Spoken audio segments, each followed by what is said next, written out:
ये राहुल गांधी किस मुंह से संविधान लेकर के घूम करके जनता को बेवकूफ बनाने का काम कर रहे हैं।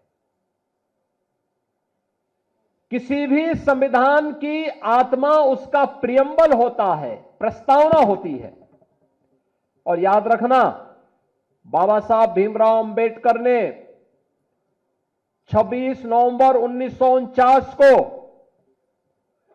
जो संविधान का ड्राफ्ट तैयार किया था, जो संविधान भारत की संविधान सभा को सौंपा था, उस संविधान सभा में प्रस्तावना में 2 शब्द नहीं थे, सेकुलर शब्द भी नहीं था और सोशलिस्ट शब्द भी नहीं था।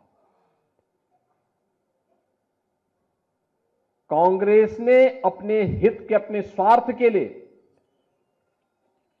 जब इस देश के अंदर इमरजेंसी लागू की गई थी, आपातकाल के दौरान कांग्रेस ने 2 शब्द रात के अंधेरे में डाल करके बाबा साहब भीमराव अंबेडकर का अपमान करने का काम किया था। कांग्रेस ने लगातार कोई ऐसा अवसर नहीं छोड़ा जो भारत के संविधान के गले को घोंटने के समान थे। हर अवसर पर संशोधन पे संशोधन, संशोधन पे संशोधन करती रही। अनुसूचित जाति को उसका अधिकार मिले, अनुसूचित जनजाति को उसका अधिकार मिले, पिछड़ी जाति के लोगों को उसका अधिकार मिले, कभी यह प्रयास नहीं किया। हम पूछना चाहते हैं कांग्रेस के लोगों से, समाजवादी पार्टी के लोगों से, कि आखिर अलीगढ़ मुस्लिम विश्वविद्यालय में या जामिया मिलिया विश्वविद्यालय में अनुसूचित जाति, जनजाति या पिछड़ी जाति के नौजवानों को प्रवेश में भी और नौकरी में भी क्यों आरक्षण नहीं है? क्यों नहीं इन्होंने इसके लिए वहां प्रावधान किया?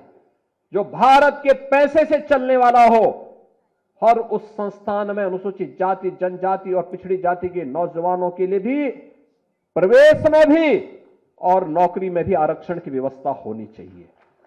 लेकिन वहां पर नहीं है, वहां पर नहीं बोलते ये लोग, मौन हो जाते हैं। और यही कारण था बाबा साहब भीमराव अंबेडकर ने जब पहली संयुक्त सरकार बनी थी, और संयुक्त सरकार बनने के बाद जब उसके उपरांत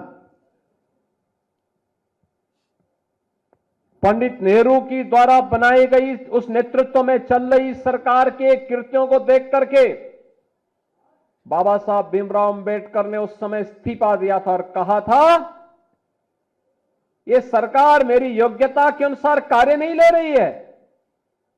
मैं पहला भारतीय हूं जिसने अर्थशास्त्र में पीएचडी की है, शोध किया है, भारत के निर्माण में योगदान देना चाहता हूं, लेकिन मेरी कोई उपयोगिता नहीं करते।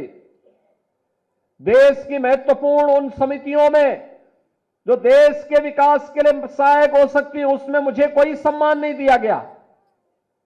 मेरे अनुसूचित जाति, जनजाति के लोगों के हितों के लिए, वंचितों के हितों के लिए इस सरकार के एजेंडे में कुछ भी नहीं है। यह तो केवल और केवल इस सरकार को विभाजन के बाद भी केवल मुस्लिम तुष्टीकरण की चिंता है, इसलिए मैं अपने पद से इस्तीफा दे रहा हूं। यह कहते हुए इन्होंने इस्तीफा दे दिया था।